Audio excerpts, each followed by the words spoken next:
acclamer pour le roi des rois. Alléluia. Alléluia. Il est vivant, il est ressuscité, il est parmi nous. Que gloire lui revienne. Bien-aimé, le message de ce matin, c'est tout est possible aux vrais amis de Jésus-Christ. Tout est possible aux vrais amis de Jésus-Christ. Tout est possible aux vrais amis de Jésus-Christ. Nous commencerons notre propos par essayer d'expliquer ce qu'on appelle un ami. Un ami, c'est quelqu'un qui est fidèle. Un ami, c'est quelqu'un qui est à nos côtés dans les moments de joie et dans les moments de tristesse. Un ami, en tout cas, il a une fidélité. On peut compter sur lui. Et un ami est fiable. Il a la fiabilité. Je sais que de jour, de nuit, je peux compter sur lui. Donc celui qui est vrai ami de Jésus, en tout cas, tout est possible pour lui. Parce que Jésus, nous le connaissons tous. Jésus, c'est l'homme de Galilée, celui qu'on appelle Jésus de Nazareth. En tout cas, il y a plus de 2000 ans, son histoire est encore présente aujourd'hui. Alors quand tu es vrai ami à Jésus, tu ne manques de rien. Un vrai ami de Jésus est né de nouveau. Il est né de nouveau en esprit et en vérité. Il a une foi inébranlable. Une foi que rien ne peut mettre en doute. Il veille sur son intimité avec le Christ. Il veille sur cette intimité. Il doit avoir une intimité avec Jésus-Christ. Alors pour cela, il a la crainte de Dieu. Pour cela, il a la crainte de Dieu. Pour cela, il obéit à la parole de Dieu. Il la met en pratique. C'est le vrai ami de Jésus-Christ. Cette parole, non seulement qu'il l'écoute, mais il obéit à cette parole. Il la met en pratique. Et c'est quelqu'un qui applique tous les commandements de Jésus-Christ. Il les applique. C'est quelqu'un aussi qui participe à toutes les activités de Jésus-Christ. Quand on parle d'une activité qui est en rapport avec le Christ, en tout cas, il est là. Il est là. C'est un ami de Jésus. Il est donc fidèle. Et il met en avant, en tout cas, tout ce qui concerne Jésus. Alors pour cela, il demeure dans la prière. Il demeure dans la prière. Il demeure dans la méditation. Il demeure dans la lecture de la parole de Dieu. Il demeure dans l'écoute de la parole de Dieu. En tout cas, il se réveille en Jésus. Il se promène en Jésus. Il dort en Jésus. Il mange Jésus. Il boit Jésus. Il rit Jésus. Il danse Jésus. C'est celui-là qu'on appelle un vrai ami de Jésus. Alors notre titre c'est « Tout est possible à celui-là ». Nous retiendrons bien aimé que adresser une prière à Jésus pour lui demander une intervention surnaturelle, pour que Jésus intervienne dans notre vie, c'est d'abord et avant tout avoir la foi. C'est avoir la foi en Jésus. C'est croire en sa parole. Quand vous croyez en la parole de Jésus-Christ, quand vous avez la foi, alors vous pouvez lui adresser une demande. Et c'est là que Marc peut dire, Marc 9, 23 peut dire, si tu peux, tout est possible à celui qui croit. Amen. Amen. Marc peut nous le dire, tout est possible à celui qui croit. Et en tant que vrai ami de Jésus, en tout cas, tout est possible. Aujourd'hui, la grande incompréhension en milieu chrétien, disons évangélique, la grande incompréhension qui demeure, c'est le manque de foi. On observe un manque de foi en milieu évangélique. On observe un manque de patience nous ne sommes pas patients. On observe un manque de persévérance, alors que nous devons être persévérants. On observe un manque d'espérance et on observe une évolution vertigineuse de l'incrédulité. L'incrédulité c'est-à-dire occupe une place en milieu évangélique. Nous sommes devenus des incrédules. Nous sommes devenus des négligents. Je m'occupe de mes propres affaires, mais quand il s'agit de Jésus, je n'ai pas le temps. Quand il s'agit de Jésus, ceci me manque. C'est-à-dire, nous sommes pleins de raisons quand il s'agit de Jésus. Mais quand il s'agit d'une fête d'anniversaire, par exemple, on n'a aucune raison et personne ne vient nous chercher.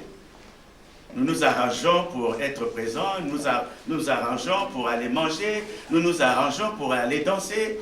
Mais nous oublions que celui qui nous donne la force d'aller manger, nous oublions que celui qui nous donne cette possibilité d'y aller, c'est Jésus-Christ.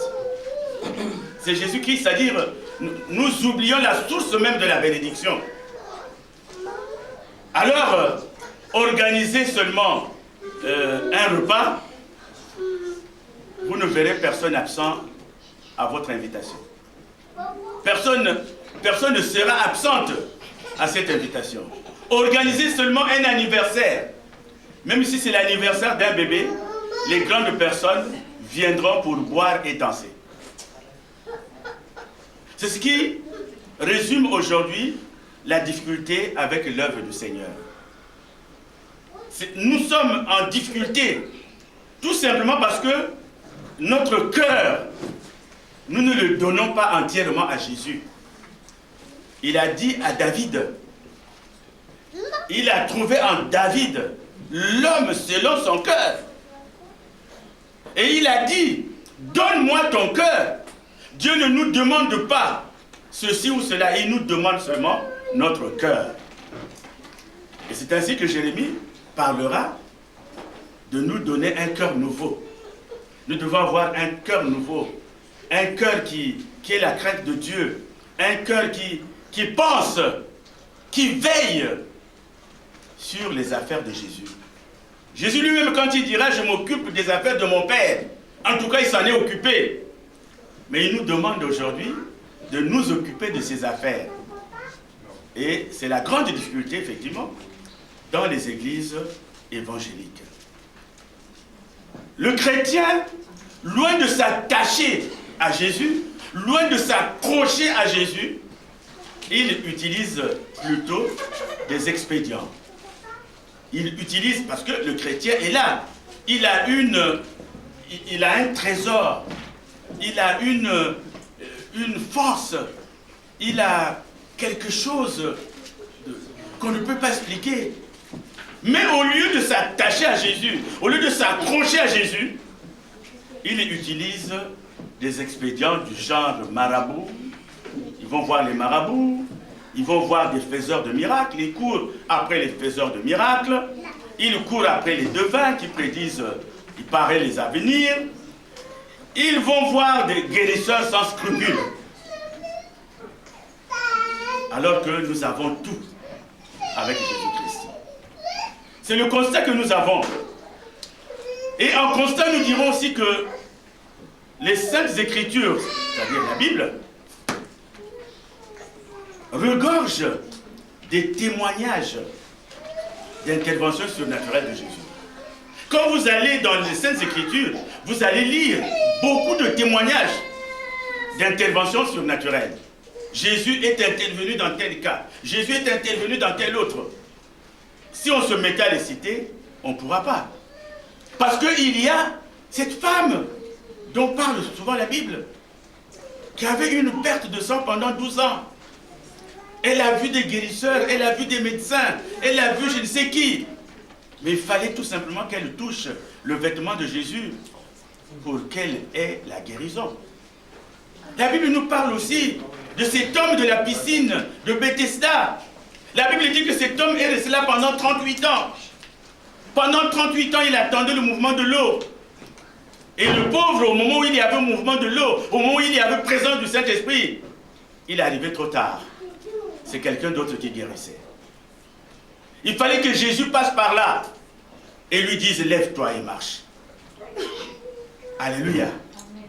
Il y a cet homme que nous connaissons. Je crois que c'est dans Actes des Apôtres 3. Celui qu'on allait déposer et placer devant la porte du temple, la belle. Il était exploité par ceux qui le portaient. Mais il a fallu que ces apôtres, ces serviteurs arrivent pour lui dire, nous n'avons pas d'argent à te donner. Nous n'avons pas d'or à te donner. Mais ce que nous avons, c'est-à-dire Jésus-Christ, nous te le donnons. Lève-toi et marche. Nous n'avons pas d'argent. Nous n'avons pas d'or à te donner. Nous n'avons aucune richesse. Mais la seule richesse que nous avons, nous te la donnons. Cet homme-là avait surpris tous les chrétiens de cette église. Parce que le monde l'avait connu longtemps devant la porte de l'église. Il n'entrait pas dans l'église. Pour la première fois, il est entré et il a surpris tout le monde. Nous avons des richesses, bien-aimés. Bien-aimés, aujourd'hui, plus que jamais, le Seigneur Jésus nous interpelle. Il nous interpelle sur l'incrédulité d'un serviteur qui était avec lui, l'incrédulité d'un apôtre qui était avec lui. Celui-là était vraiment incrédule. Alors nous allons lire ce passage. C'est Jean chapitre 20. L'incrédulité donc de Thomas. Une incrédulité que nous connaissons tous. Thomas était incrédule. Alors Jean chapitre 20. Nous allons lire du verset 24 au verset 29. Nous lisons la parole de Dieu. Jean chapitre 20, verset 24 à 29. Nous lisons la parole de Dieu. Thomas, appelé Didyme, l'un des 12, n'était pas avec eux lorsque Jésus vint. Les autres disciples lui dirent donc, « Nous avons vu le Seigneur. » Mais il leur dit, « Si je ne vois pas dans ses mains la marque des clous, et si je ne mets mon doigt dans la marque des clous, et si je ne mets ma main dans son côté, je ne croirai point. » Amen. Amen. Lui, Thomas était avec Jésus. Lui, Thomas était témoin de tous les miracles que Jésus avait opérés. Mais son cœur est resté incrédule, comme le nôtre aujourd'hui. Jésus avait dit qu'on va me faire tuer, parce qu'il a dit, détruisez ce temple, je le rebâtirai en 3 jours. Et les gens diront, maintenant, il nous a fallu beaucoup d'années pour construire, bâtir ce temple. Toi, tu vas le bâtir en 3 jours. Et il leur avait bien dit, il est bon pour vous que je parte, parce que j'intercéderai auprès du Père, afin qu'il vous donne le consolateur, c'est-à-dire le Saint-Esprit. Thomas était là. Les gens disent que le ministère de Jésus a fait 3 ans. Il y a d'autres qui disent que c'est un ministère qui a fait 3 ans et demi. Mais Thomas était là. Il est resté incrédule. Même lorsque le Seigneur dit, je vais mourir, je vais faire 3 jours. Mais au 3e jour, je le susciterai. Il n'a pas cru. Donc aujourd'hui, les Thomas, nous en avons beaucoup. Nous en avons beaucoup. Et je continue la lecture. 8 jours après, les disciples de Jésus étaient de nouveau dans la maison. Et Thomas se trouvait avec eux. Jésus vint, les portes étant fermées, se présenta au milieu d'eux. Il dit, la paix soit avec vous. Puis il dit à Thomas, avance ici ton doigt et regarde mes mains. Avance aussi ta main et mets-la dans mon côté. Et ne sois pas incrédule, mais crois. Thomas lui répondit, mon Seigneur et mon Dieu. Jésus lui dit, parce que tu m'as vu, que tu as cru, heureux ceux qui n'ont pas vu et qui ont cru. Amen. Amen. Heureux nous qui n'avons pas vu et qui croyons jusqu'au jour d'aujourd'hui. Donc c'est pour cela que nous allons aujourd'hui essayer d'examiner deux situations. Nous allons essayer d'examiner deux situations d'intervention surnaturelle. Deux situations d'intervention surnaturelle dans la Bible. Nous allons essayer d'expérimenter, de comprendre ces deux situations. Alors, rapidement, nous allons passer à la première situation. Elle est dans Luc chapitre 7. Elle est dans Luc chapitre 7. Luc chapitre 7. Luc chapitre 7. Luc chapitre 7. Luc chapitre 7. Luc chapitre 7, nous allons lire du verset 2 au verset 10. Luc chapitre 7, nous allons lire du verset 2 au verset 7. Et là, je nous invite à nous mettre debout. Luc chapitre 7, nous allons lire du verset 2 au verset 10. Nous lisons la parole de Dieu. Un centenier avait un serviteur auquel il était très attaché et qui se trouvait malade, sur le point de mourir. Ayant entendu parler de Jésus, il lui envoya quelques anciens des Juifs pour le prier de venir guérir son serviteur. Ils arrivèrent auprès de Jésus et lui adressèrent d'instances supplications, disant « Il mérite que tu lui accordes cela, car il aime notre nation et celui qui a bâti notre synagogue. » Jésus étant allé avec eux, n'était guère éloigné de la maison quand le centenier envoya des amis pour lui dire « Seigneur, tu ne prends pas tant de dire, je reprends, Seigneur, ne prends pas tant de peine, car je ne suis pas digne que tu entres sous mon toit. Seigneur, ne prends pas tant de peine, car je ne suis pas digne que tu entres sous mon toit. C'est aussi pour cela que je ne me suis pas cru digne d'aller en personne vers toi. Mais dis un mot et mon serviteur sera guéri. Car moi qui suis soumis à des supérieurs, j'ai des soldats sous mes ordres. Et je dis à l'un va et il va, à l'autre viens et il vient. Et à mon serviteur fais cela et il le fait. Lorsque Jésus a entendu ces paroles, il admira le centenier et se tournant vers la foule qui le suivait, il dit, je vous le dis, même en Israël, je n'ai pas trouvé une aussi grande foi. De retour à la maison, les gens envoyés par le centenier trouvèrent guéri le serviteur qui était malade. Amen. Amen. Amen. Amen. La même histoire, vous pouvez la lire dans Marc 8. Marc 8, versets 5 à 10. Alors, voyez une histoire troublante.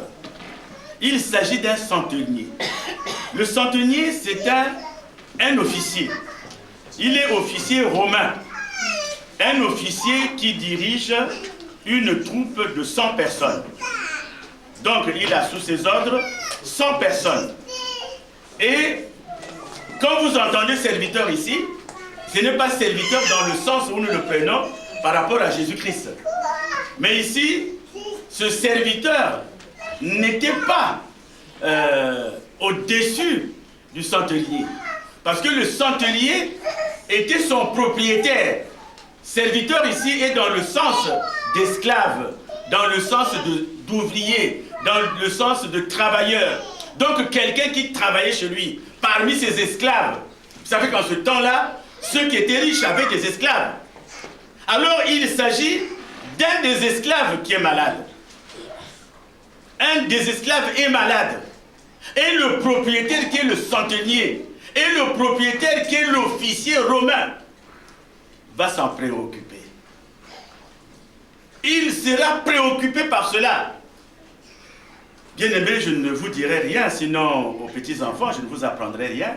Qu'en ce temps-là, un esclave qui est malade, ça n'interpelle pas le propriétaire. qu'un esclave qui meurt, ça ne dit absolument rien. Parce qu'il peut toujours en acquérir d'autres. Il peut toujours en prendre d'autres. Donc s'il y a un qui est malade, au contraire, on va le forcer de travailler même étant malade. Mais ce centenier, en tout cas, il est préoccupé. Il est préoccupé. Alors la question qu'on peut se poser, pourquoi il est préoccupé? Est-ce que ce serviteur, cet esclave, était le meilleur de tous?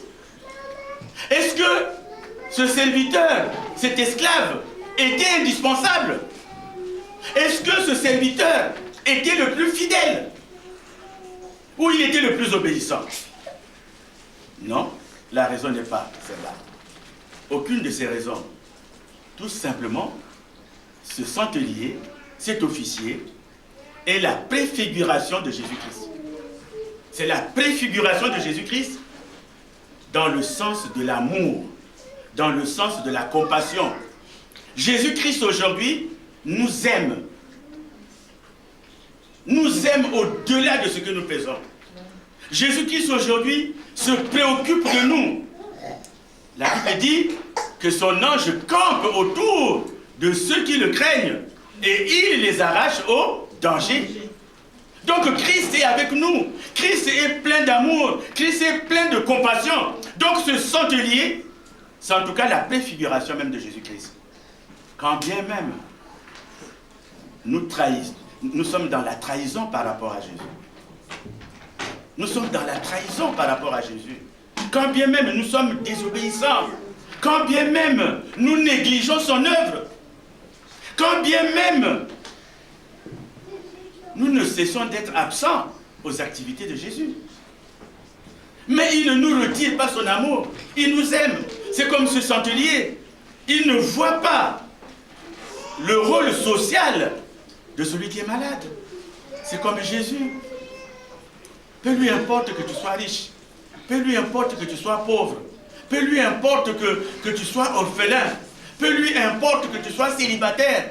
Peu lui importe que tu sois chômeur.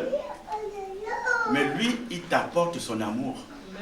Donc le centenier ici, l'officier ici, n'a pas vu le grade, n'a pas vu le rang social de son serviteur. Parce qu'il est plein d'amour. Il est plein de compassion. Alors la question qui me revient, c'est tout simplement mon frère, ma soeur, en Christ, toi qui te dis aimer Christ, toi qui te dis chrétien, toi qui te dis chrétienne, est-ce que tu as autant d'amour pour ton frère que ce centenier-là? Est-ce que tu as autant de compassion pour ton frère, pour ta soeur, que ce centenier qui avait tout pour négliger l'autre? Pourtant, tu es comme toi et moi. Mais quand je souffre, tu me négliges. Quand ton frère souffre, tu le négliges. Quand ton frère est en difficulté, tu le négliges. Quand ton frère tu le négliges. Même le matin, quand tu te réveilles, est-ce que tu prends le temps de dire, ma soeur n'a pas de moyen de déplacement, est-ce que je peux l'appeler comment il va se rendre à l'église? Mon frère n'a pas de moyen de déplacement, est-ce que je peux l'appeler pour savoir comment il va se rendre à l'église? Non, nous pensons à nous-mêmes. Nous sommes des égoïstes. Mais nous voyons ici le cœur de Jésus. Un cœur plein de compassion. Un cœur plein de compassion. Et je parlais de Jésus, c'était un lapsus, je voulais parler de l'officier. L'officier romain. Et encore lui, il est romain. Et il travaille chez les Juifs. Donc il est étranger. Il n'est pas dans son pays. Il est dans un pays dans lequel il travaille. Alors, nous désobéissons à la parole de Dieu. Nous négligeons l'œuvre de Dieu. Nous faisons beaucoup de défections et nous sommes méchants. Mais Jésus-Christ nous apporte toujours son amour. Jésus-Christ nous apporte toujours sa compassion. Est-ce qu'on peut acclamer pour Jésus? Est-ce qu'on peut acclamer pour lui? Alléluia. Alléluia. Alors, bien-aimés, ici on voit le centenier qui est préoccupé. En tout cas, il se préoccupe de la santé de ses ouvriers. Il est touché. Et il fait un geste d'amour. Il fait un geste d'amour. Il a entendu parler de Jésus. La Bible ne le dit pas. Peut-être qu'il a tenté de voir des guérisseurs. Peut-être qu'il a tenté de voir des médecins. Mais il a entendu parler de Jésus. Il sait que Jésus peut guérir son serviteur. Il sait que Jésus peut guérir son esclave. Toi qui as entendu parler de Jésus, tous les jours on parle de Jésus. Est-ce que parfois, tu te dis, devant tel problème, il est mieux que je me retourne vers le Seigneur? Est-ce que devant telle difficulté, il est mieux que je me retourne vers le Seigneur? L'amour. L'amour. Il nous en parle. Papa évangéliste, Jean chapitre 13. Il nous donne un commandement nouveau. Chapitre 13, verset 34-35. Il nous donne un commandement nouveau. Et ce commandement, cet homme qui n'est pas chrétien, cet homme qui n'est pas converti, il l'a exécuté, il l'a mis en pratique.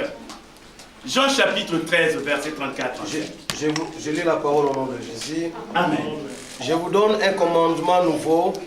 Aimez-vous les uns les autres, comme je vous ai aimé. Vous aussi, aimez-vous les uns les autres. À ceci, tous connaîtront que vous êtes mes disciples, si vous avez de l'amour les uns pour les autres. Alléluia. Le centenier ici fait preuve de compassion. Il fait preuve d'amour. Vous savez, en ce temps-là, où Jésus était présenté comme anarchiste, où Jésus était présenté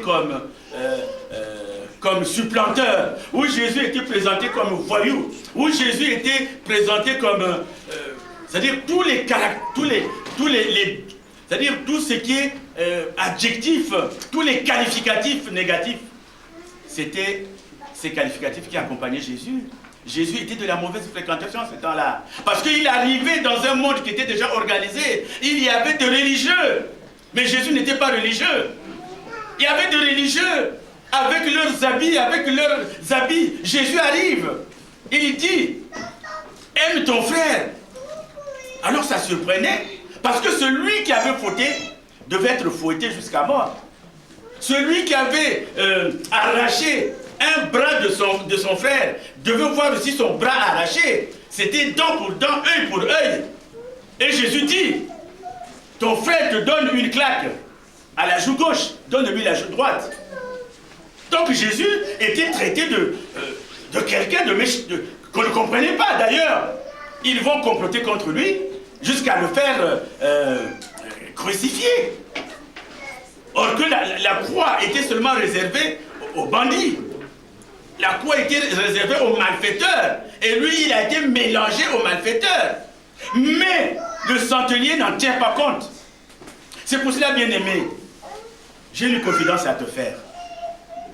Toi qui aimes Jésus, accroche-toi à lui. Autour de toi, tu entendras des oiseaux de mauvais augure. Tu entendras des gens qui te disent, mais pourtant le dimanche, tu peux rester à la maison? Pourquoi le dimanche, surtout à Sens, il y a un marché le dimanche. Il y a un marché et dans le quartier qu'on appelle ZUP, c'est-à-dire zone à urbaniser prioritairement. Mais toi, au lieu d'aller de très bon matin au marché, faire des courses jusqu'à 14 h, non, tu te dis, je vais à l'église. Et les gens se moquent de toi. Les gens se moquent de toi. Ils te disent, mais pourquoi tu vas prier? Pourquoi tu vas prier? Alors, bien-aimé, se préoccuper pour la santé de l'autre. Est-ce que nous savons le faire? Est-ce que nous savons nous préoccuper de la situation de ton frère? Nous savons nous préoccuper de la situation de notre sœur. Nous vivons dans le chacun pour soi, Dieu pour tous, qui est un adage païen. Dieu nous parle d'amour, Dieu nous parle de communauté. Parce qu'il dit que là où deux ou trois, il dit deux ou trois sont assemblés en mon nom, je suis au milieu d'eux. Il devait dire là où il y a un individu. Mais à partir de deux ou trois, c'est déjà une communauté. Mais est-ce que tu te préoccupes de la santé de ton frère? Le matin, tu le vois debout, tu regardes. Oh, je l'ai vu. Il ne m'avait pas l'air bien. Hein? Certainement, il a des problèmes. Oui, certainement, il a des problèmes. Il a des soucis. Vous savez, même les chrétiens sont devenus des gens qui se disent bonjour d'une manière conventionnelle. Pour ceux qui vont à Paris, vous êtes dans le métro et vous rencontrez un frère, vous n'avez pas le temps de lui dire comment vous allez. Vous avez peut-être un décès, vous avez peut-être des difficultés, mais quand il voit dans le métro, parce qu'il va prendre son métro, « Ah, mon frère, ça va ?» Nous répondons, « Ça va. » « Ah, ça va bien, oui, ça va bien. » Alors qu'en réalité, on a un problème. C'est ce qu'on appelle de l'hypocrisie. Nous, chrétiens, on ne devait pas être comme ça. Et le plus souvent, quand tu dis bonjour à ton frère, il n'a pas répondu, tu te dis, ah, mais voilà, il ne m'aime pas. Mais peut-être qu'il n'a pas entendu. Peut-être qu'il était préoccupé par autre chose. Ça ne vous est jamais arrivé de regarder quelqu'un sans le voir? Quand vous êtes plongé dans des soucis, vous voyez quelqu'un, mais en fait, vous le regardez, mais vous ne le voyez pas.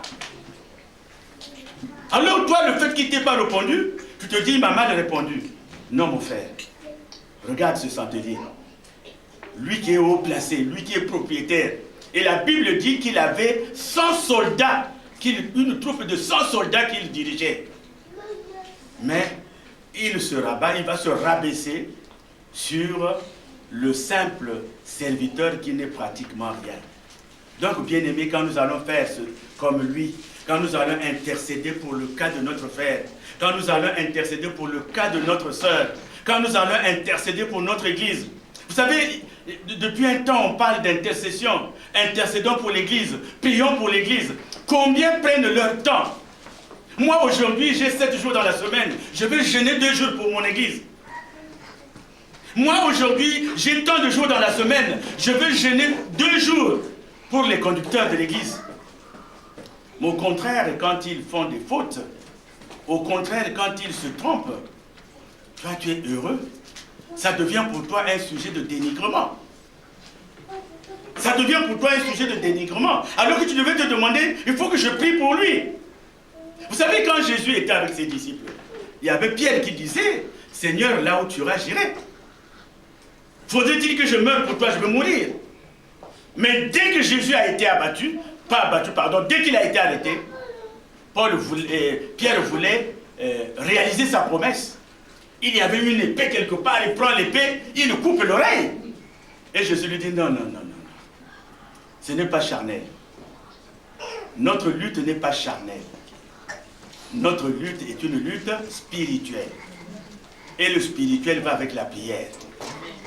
Toi, mon frère, dans la semaine, combien de fois tu jeûnes? Combien de fois tu jeûnes pour ta famille? Combien de fois tu jeûnes pour ton mari? Combien de fois tu jeûnes pour tes enfants? Combien de fois tu jeûnes pour l'église?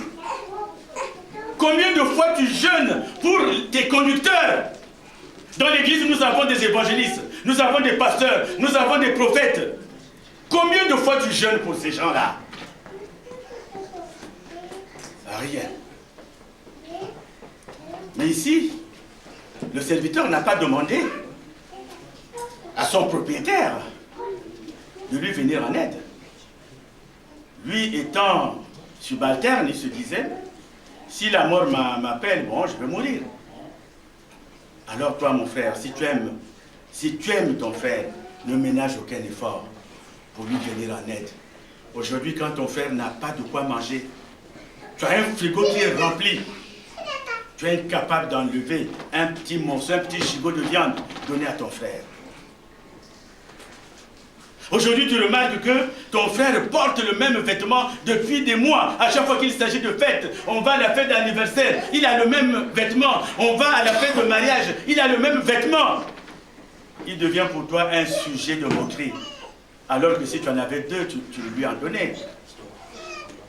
Voilà, bien-aimés, ce que nous donne, ce que nous renvoie, l'image que nous renvoie, l'amour de l'officier romain. Un officier romain qui se sacrifie pour son esclave. Et vous allez voir que la délégation qu'il va envoyer, il envoie une délégation auprès de Jésus. Parce que lui, il est indigne. Il ne se sent pas digne de rencontrer Jésus. Alors que lui, il a des soldats. Alors que lui, il a une armée. Mais Jésus n'est rien. Jésus, c'est quelqu'un qui est critiqué. Mais lui, il se sent indigne. C'est ce qu'on appelle avoir la crainte de Dieu. C'est ce qu'on appelle avoir la crainte de Dieu.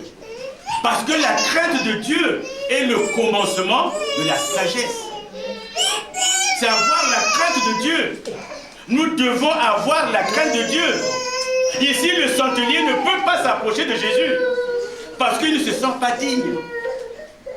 C'est ce qu'on appelle avoir, en tout cas, ce respect, c'est-à-dire avoir de l'humilité. Parce que la Bible dit que l'humilité précède la gloire. Lui, il est humble, il se fait tout petit.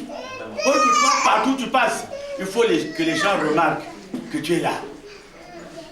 Tu veux occuper le plus grand fauteuil. Tu veux occuper le rang le plus important. Il faut qu'on remarque que tu es là. D'ailleurs, quand tu arrives, tu as une démarche spéciale. Non, bien-aimé. Ici, on a quelqu'un. D'ailleurs, la Bible dit que celui qui avait financé la synagogue locale, donc il était certainement riche. Il était certainement riche. Parce qu'il avait financé la synagogue locale. Mais il n'a pas vu sa richesse. Il s'est fait tout petit. Ce qu'on appelle l'humilité. C'est en étant humble que tu vas avancer. Et la délégation qu'il envoie fait un témoignage, un bon témoignage de l'officier. Oh, c'est quelqu'un qui est bien. C'est quelqu'un qui aime notre nation. C'est quelqu'un qui fait ceci. Toi, mon frère, quel témoignage on fait de toi? Ceux qui te connaissent, quand ils témoignent de toi, qu'est-ce qu'ils disent? Oh, c'est un homme qui est méchant. Oh, c'est une femme qui est méchante.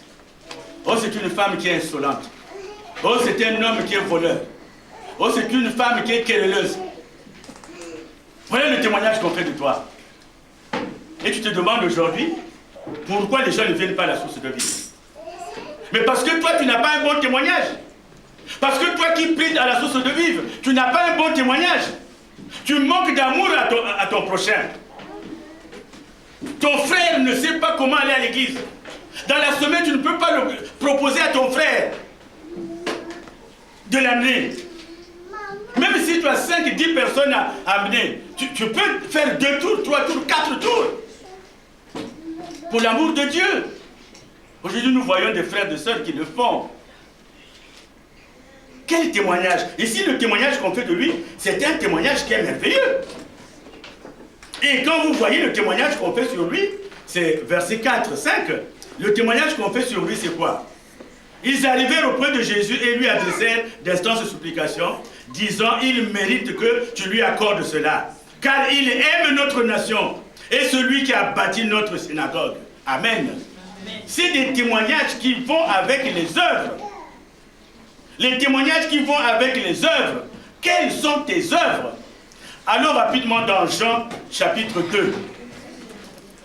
Dans Jacques chapitre 2. Jacques c'est après Hébreu. Jacques chapitre 2. Jacques chapitre 2, versets 20 à 26. Nous allons lire la parole de Dieu. Jacques chapitre 2, versets 20 à 26. Nous lisons la parole de Dieu.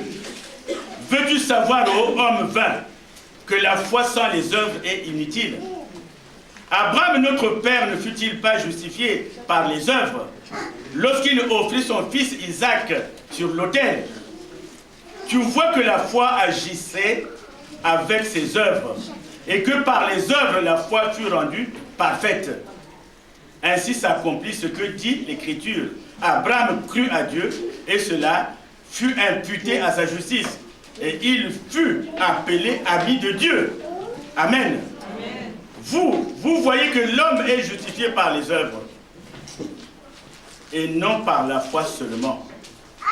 Rahab, la prostituée, ne fut-elle pas également justifiée par les œuvres lorsqu'elle reçut les messagers et qu'elle les fit partir avec par un autre chemin? Et comme le corps sans âme est mort, de même la foi sans les œuvres est morte. Vous voyez, c'est Jacques qui nous le dit. Quelles sont tes œuvres? Tu viens à l'église. Tu n'as même pas un temps où tu te dis, je vais faire le ménage à l'église. Tu n'as même pas un temps où tu te dis, je vais faire ceci à l'église. Tout ce qui est là a été proposé, je ne sais pas depuis combien d'années. Nous allons vieillir en laissant le même spectacle. Nos enfants qui grandissent ici vont grandir avec le même spectacle.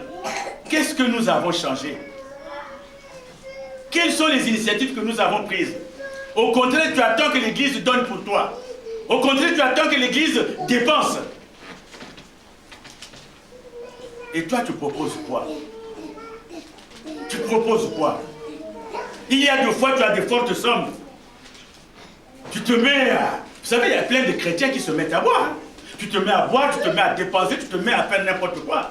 Alors que ce que tu as, tu peux le proposer à l'Église. Bref, la foi doit être accompagnée des œuvres. Et d'ailleurs, la Bible, dans Actes des Apôtres, vous avez l'histoire de Tabitha, qu'on appelle Dorcas. Actes des Apôtres, je crois, chapitre 9, à partir du verset 26, si je ne me trompe pas.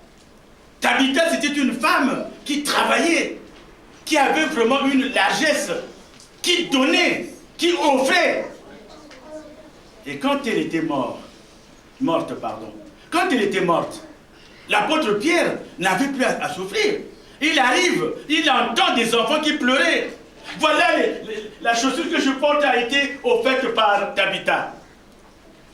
Le pantalon que je porte a été offert par Tabitha, par Dorcas. Pierre se dit, mais elle est adorée.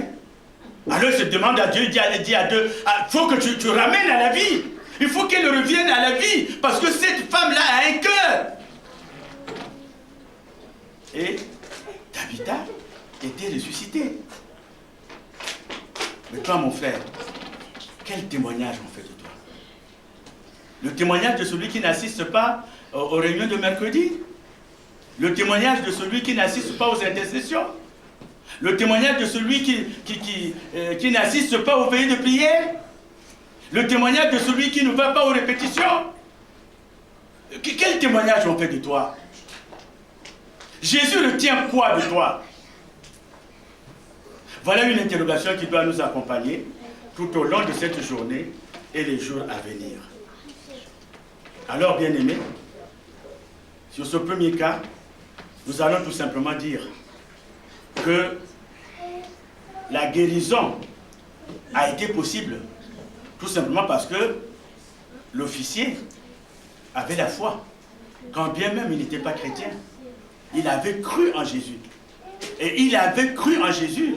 Et il était convaincu qu'il s'agit que Jésus dise seulement un seul mot. Que Jésus prononce un seul mot.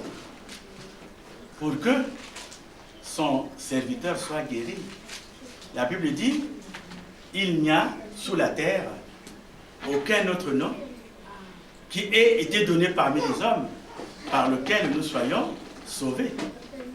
Le nom de Jésus.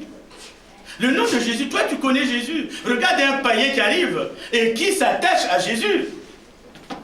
Alors si Jésus aujourd'hui peut donner une réponse favorable à quelqu'un qui ne le connaît pas, à quelqu'un qui n'est pas converti, combien de fois pour toi et moi qui sommes des enfants de Dieu? Combien de fois pour toi et moi à qui il a donné le pouvoir de devenir enfant de Dieu? Il suffit que tu demandes tout ton problème, que tu demandes seulement à Jésus. Je parle de ceci, Jésus. Je souffre de ceci, Jésus. Si tu le lui demandes avec un cœur pur, si tu le lui demandes en esprit et en vérité, si tu le lui demandes au fin fond de toi-même, ce problème, il va l'accomplir. Mais si tu le lui demandes avec hypocrisie, cela ne s'accomplira jamais. Et si tu le demandes dans les péchés, cela ne s'accomplira jamais. Parce que Jésus aime les pécheurs, mais il déteste le péché. Parce qu'il sait que le pécheur va se repentir. Mais toi qui connais déjà la sanctification, tu ne te sanctifies pas. Dès que tu sors de chez toi, ton regard est sur d'autres femmes, alors que tu en as une à la maison. Dès que tu sors de chez toi, ton regard est sur d'autres hommes, alors que tu es marié. Comment veux-tu que Jésus te bénisse? Tu vis dans la fornication. On te dit de te marier. Il y a des gens qui disent, oui, je vis avec ma femme. Non, elle n'est pas ta femme. Il faut que tu régularises auprès des parents. Il faut que tu régularises à l'église. En vérité, vous êtes en train de faire des enfants dans la fornication. C'est ce qu'on appelle la fornication. Alors il faut régulariser auprès des parents. Il faut régulariser auprès de l'église. Mais tu t'en préoccupes pas. Parce que d'ailleurs, vous savez, en France, il y a une loi qui parle du mariage pour tous. Où Sodome et Gomorrhe sont revenus. Où Sodome et Gomorrhe sont revenus. Deux hommes qui s'aiment. Deux hommes qui s'aiment. Ce qu'ils appellent la démocratie. Ce qu'ils appellent l'égalité. Et ces hommes qui sont entre hommes veulent même adopter des enfants. Or que l'enfant, c'est un père et une mère. Et cet enfant va se retrouver avec deux pères. Et cet enfant va se retrouver avec deux mères. Église, amen. Ce qu'on appelle des abominations. Bien aimé, il faut avoir la foi. Telle que nous l'a définie Hébreux 11, verset 1. La foi est une ferme assurance des choses qu'on espère et une démonstration de celles qu'on ne voit pas. Ici, le centenier avait la foi parce qu'il espérait la guérison de son serviteur. Et il croyait en cette puissance qu'on ne voit pas, la puissance de Jésus-Christ. Effectivement, le dernier verset confesse que le serviteur était guéri par la foi du centenier. Par la foi du centenier. Votre foi peut sauver toute une famille. Votre foi peut sauver toute une église. Votre foi peut sauver des gens. Il suffit d'avoir la foi. Il suffit de prier pour les autres. Or qu'il y en a, ce n'est pas leur affaire. Mon frère, si tu es dans cette situation, revise ta position devant le Christ. Parce que lui, là-bas, là où il est, il te regarde. Il voit ton cœur. Il sait que ton cœur n'est pas bon. Alors c'est à toi de prendre du recul. Les paroles de Dieu ne sortent pas en vain. Le Seigneur sait pourquoi. Rapidement, nous allons passer au deuxième cas. La deuxième situation, qui est encore une situation plus forte, c'est Marc 5. Marc chapitre 5, rapidement. J'espère que le temps nous le permettra. Marc chapitre 5, on va y aller rapidement. Marc chapitre 5, c'est le chef de la synagogue locale, Jairus, qui est désespéré parce que sa fille de 19 ans devait mourir. Marc chapitre 5, versets 21, 24, et nous lirons 35 à 43. Marc chapitre 5, versets 5 à 21. Marc chapitre 5. Il était sans cesse nuit et jour dans les sépulcres et sur les montagnes. C'est bien Marc chapitre 5. Meurtrisant des pierres. Ayant vu Jésus de loin, il courut et se prosterna devant lui et s'écria d'une voix forte. Qu'a-t-il toi et moi, Jésus, fils de Dieu très haut? Je t'en conjure. C'est bien Marc? Non, non. C'est le 21, le 21. Là, je disais... Marc chapitre 5, verset 21. Jésus, dans la barque, regagna l'autre rive, où une grande foule s'assembla près de lui. Il était au bord de la mer. Alors vint un des chefs de la synagogue, nommé Jairus, qui, l'ayant aperçu, se jeta à ses pieds et lui adressa cette instante prière. Ma petite fille est à l'extrémité. Viens, impose-lui les mains, afin qu'elle soit sauvée et qu'elle vive. Jésus s'en alla avec lui, et une grande foule le suivait et le pressait. Or, il y avait une femme atteinte de perte de sang, ça c'est autre chose. Nous nous arrêtons à 25. Jésus s'en alla avec lui, et une grande foule le suivait et le pressait. Nous allons maintenant au verset 35. Le verset 35.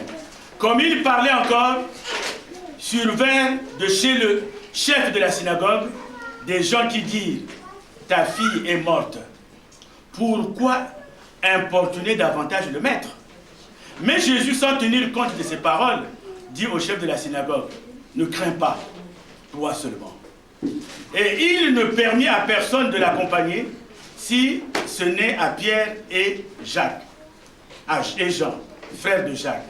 Ils arrivèrent à la maison du chef de la synagogue, où Jésus vit une foule brillante et des gens qui pleuraient en poussant de grands cris. Il entra et leur dit, « Pourquoi faites-vous du bruit? Et pourquoi pleurez-vous? L'enfant n'est pas morte, mais elle dort. » Et il se moquait de lui. Alors, ayant fait sortir tout le monde, il prit avec lui le père et la mère de l'enfant et ceux qui l'avaient accompagné, et il entra là où était l'enfant. Et il la saisit par la main et lui dit, Talitha Kumi, ce qui signifie jeune fille, lève-toi, je te dis. Aussitôt la jeune fille se leva et se mit à marcher, car elle avait 12 ans, et ils furent dans un grand étonnement. Jésus leur adressa de fortes recommandations pour que personne ne sût la chose. Et il dit qu'on donna à manger à la jeune fille. Amen. Ici, nous voyons encore la foi de quelqu'un. La foi de Jairus. Jairus est chef de la synagogue locale. Il a certainement prié. Il a certainement jeûné. Il a certainement demandé à ses collègues d'intervenir.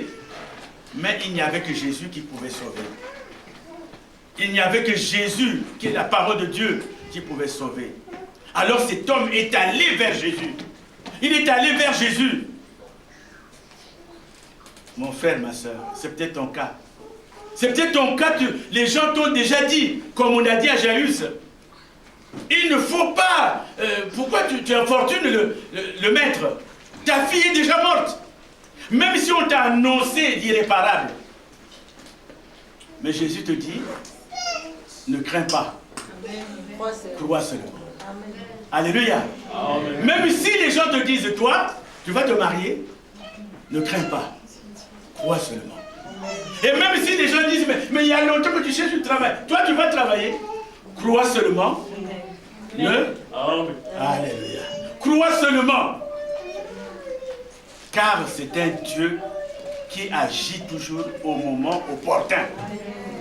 Lorsqu'il va entrer dans la maison de cet homme, de Jairus, les gens autour de lui criaient déjà, parce que quand il arrive, il y a des pleurs. Quand les femmes pleurent, vous savez, les femmes, moindre incident, là, elles sont promptes. Dès qu'il y a moindre incident, elles se débarrassent de leur camisole, elles se débarrassent de tout. Et vous les voyez là, pleurer. Donc les femmes étaient certainement en train de tourner, en train de pleurer. Lui, il entre, il dit, mais pourquoi vous faites du bruit? Vous voyez le langage de Jésus? Les femmes sont là. Lui, il a dit, mais pourquoi vous faites du bruit? L'enfant n'est pas morte. Alléluia. Il a dit à la fille, lève-toi. La fille s'est levée. Vous savez, elle avait 12 ans. À cet âge-là, elle s'est parlé.